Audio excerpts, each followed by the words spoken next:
श्री शिवाय नमस्तुभ्यम।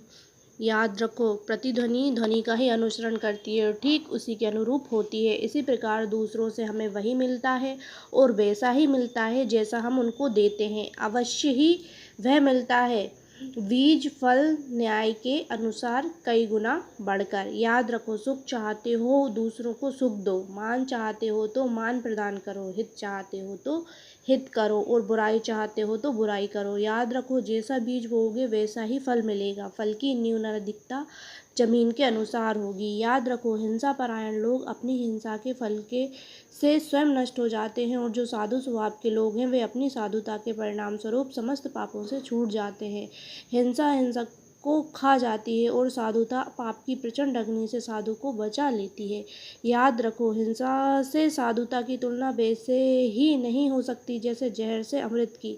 साधु पुरुष जैसे अपने स्वाभाविक आचरणों से जगत में प्रेम, करुणा, क्षमा और एकात्मता का विस्तार किया करते हैं, वैसे ही हिंसक मनुष्य वैर, निर्दयता, क्रोध और अनात्मीयता का प्रसार करते हैं। हिंसकों से इस जगत में दुख बढ़ता है और परलोक बिगड़ता है। दूसरी ओर साधुओं से जगत में सुख शांति फैलती है और परलोक तो बनता ही है। साधुता का फल देर से भले ही हो पर होता है अमृतमय।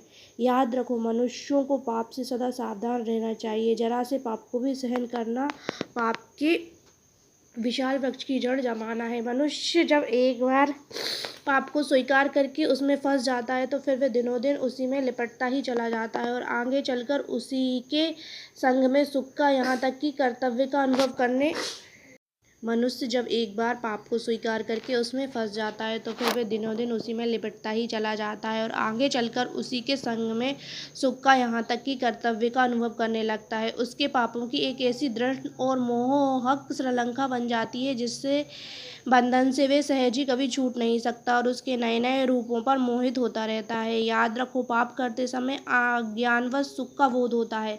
उस समय परिणाम सामने नहीं होता, परंतु परंपरा से चली आई हुई परिणाम की एक कल्पना मन में होती है जो पाप कर्म का संपादन करने के बाद उसे धिक्कारती और डराती है। परंतु पाप करते करते वह कल्पना भी मिट जाती है और पाप में ही गौरव बुद्धि हो जाती है। फिर उसकी बुद्धि सहज ही पुण्य को पाप और पाप को पुण्य देखती है। मनुष्य की यह स्थिति बहुत ही निराशाजनक होती है। इसलिए निरंतर पापियों के संग से बचना और साधुओं के संग में रचना पचना चाहिए। बुद्धि के विपरीत निर्णय से संभव है एक बार इसमें प्रत्यक्ष हानि दिखलाई दे, परंतु यह निश्चय है कि पापात्माओं के संग का परिणाम दुख और साधुओं के संग का परिणाम सुख अनिवार्य है। साधु संग का महत्व समझने के बाद बनने वाला साधु संग तो इतना विलक्षण होता है कि उससे दुख बीज का सर्वथा नाश और सात्वता